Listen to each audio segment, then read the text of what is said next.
This is exactly what the New York Mets needed to stop having their fans look like this, disgruntled and upset, and you may be surprised as to the reason why.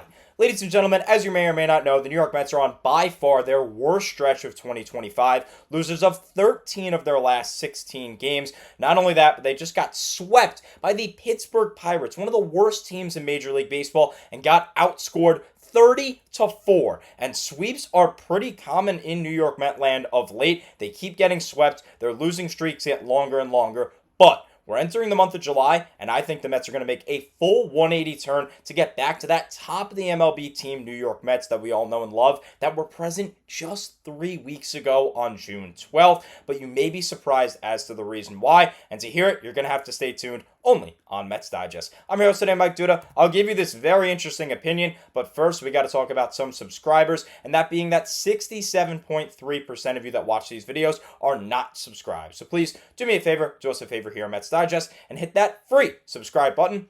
That way we can bring content to you about the amazing. So, without further ado, let me reveal my very interesting opinion, and it's this. A postponed game is what I believe is going to turn this New York Mets season right back around. So let me explain.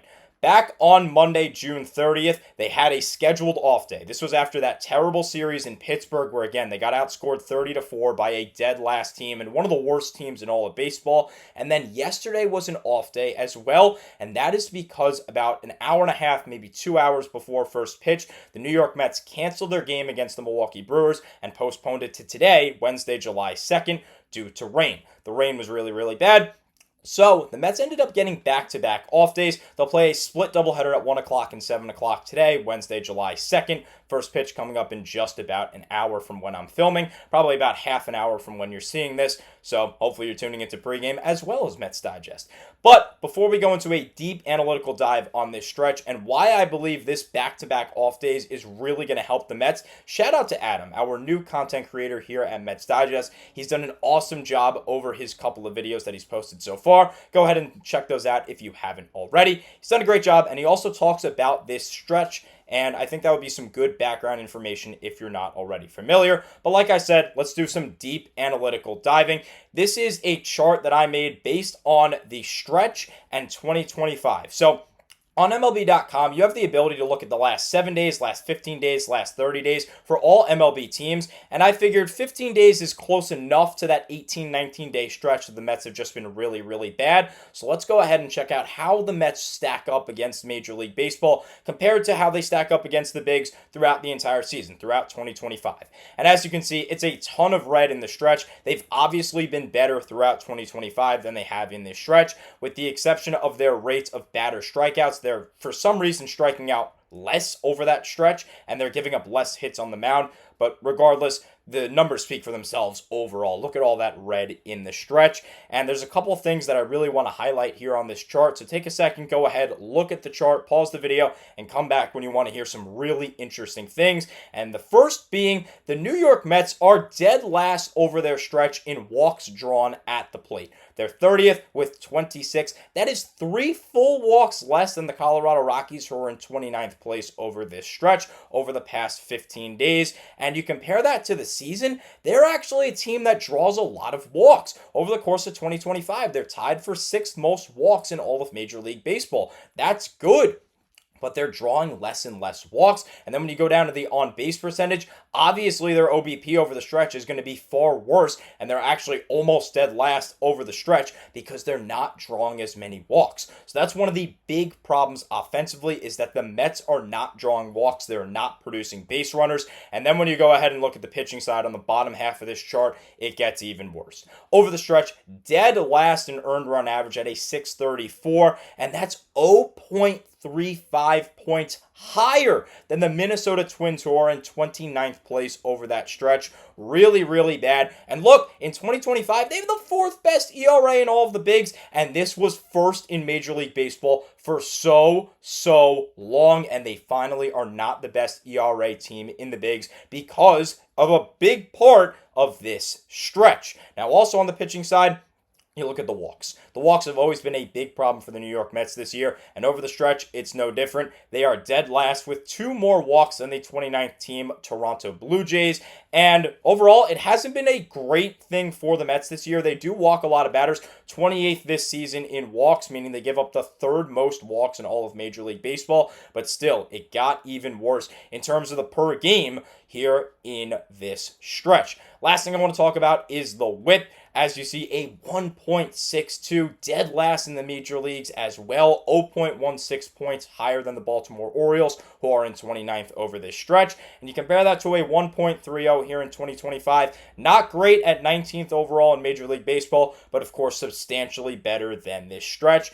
And here's the main thing that I want to talk about over this stretch. You see the starting pitchers. Yeah, the earned run average obviously is almost double it is on the season, and the whip is also substantially worse. But look at the innings pitched. Specifically, look at the per games. The New York Mets over this terrible stretch are averaging 4.25 innings from their starting pitchers per game. That is really, really bad, particularly when you compare it to the season when they are averaging 6.05 innings per game.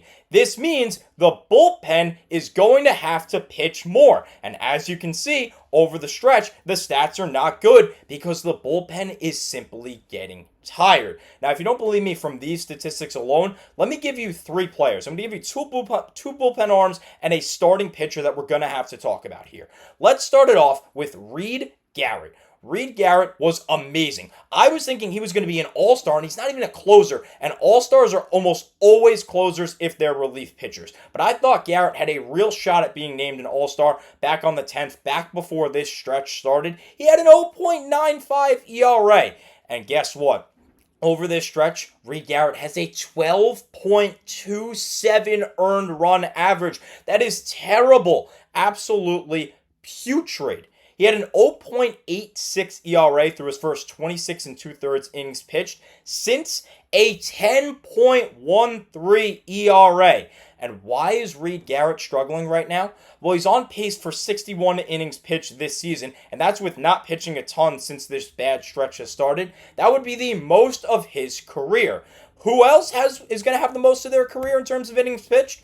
Huascar Brazoban. He is also on pace for by far the most innings pitched in his career. We'll get into that in just a little bit. But this guy was awesome. Go ahead and look at May 21st. An 0.9 ERA through his first 30 innings pitched. He was elite. He was absolutely phenomenal. And then a 10.95 ERA since. He is on pace for 80 1/3 innings pitched, which is far more than the most in his career right now, which is 58 2/3 back in 2023. Over 20 more innings pitched he's on pace for. And obviously, that does something to your arm. You get tired. These people are human beings. I know we don't think that because they're just amazing athletes, but they're human beings. They get tired, and that's a flaw with the starting pitching. Look at our ace, David Peterson. I know our ace could be Kodai Senga, but he's hurt right now. So look at our ace right now in David Peterson.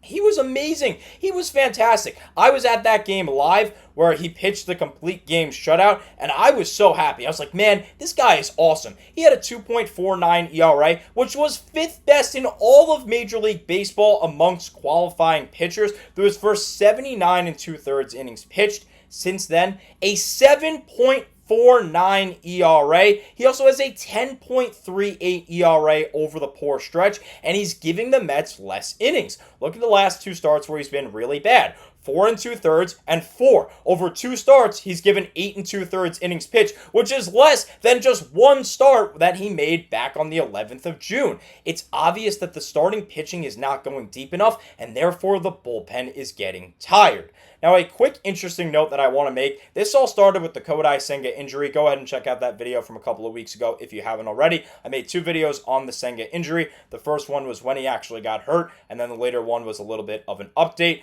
So, just an interesting note. This is where it all started. But I told you that today's video is going to be positive. Of course, the starting pitching is not going deep enough. Therefore, the bullpen is tired. And I believe that's going to be great because they have that rain out. The bullpen's going to be fully rested. It's 2 full days now where this bullpen gets rested. And Adam Ottavino was on Sports Night last night of SNY. Ottavino, if you don't know, is a former Met relief pitcher. And he basically said it depends on the player and the type of player. If you're a position player, starting pitcher, relief pitcher. But back-to-back off days could really, really help bullpen arms. And obviously, I'm going to take his word for it. He's a guy that pitched a ton of years in the majors as a relief pitcher. So, I believe Ottavino, and obviously I think the Mets bullpen is going to be a lot better because they have the rest. Now, to go to the offense for a real quick second, I had to mention Juan Soto. Look at this incredible season. Look at that OPS in June. That's a 1.196. That is the second best OPS that he's ever had over his 8-year career in a given month. So great job to Juan Soto.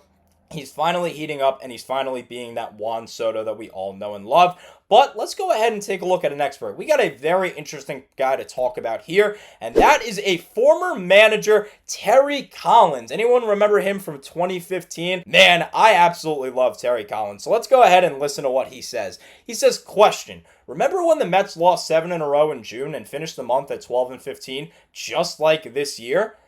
The answer, 2015. As you know, the New York Mets made the World Series in 2015, and Collins, of course, was the manager. So let's go ahead and take a look at some statistics that back up exactly this throughout the New York Mets history. And take a look at the month of June. That is the second worst winning percentage out of any month at .468 throughout the franchise's history. This goes back to 1962 when the New York Mets franchise begins, and look at this as of late. Since 2010, they are dead last in the month of June compared to any other month in terms of their winning percentage. It's obvious the Mets just don't play good baseball in the month of June, and they just so happen to have a really, really bad stretch in the month of June in 2025 when the expectations were so high. They were above this screen. Obviously, the expectations were great. And look, they've had a bad month. They've had a bad couple of weeks. But again, I think this rainout is exactly what they needed. The players can go home, they can go have a good meal with their families, like Ottavino was saying last night on Sports Night,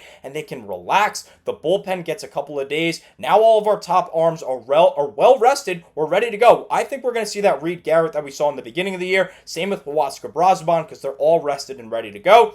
I think the starting pitching is going to be fine. And, of course, I think that offense needed a couple of days off, and they're going to be ready to go, and they're going to come back red hot. So let me know. I know I have a very interesting take, but let me know in the comments. Do you agree with my take? Do you think this rainout and now back-to-back off days is going to be exactly what the Mets need to get back to that New York Met form that we all know and love from the first 2.5 months? Let me know your thoughts down below. Unfortunately, that's all the time I have for you in today's video. Thank you so much for watching as always, and let's go Mets.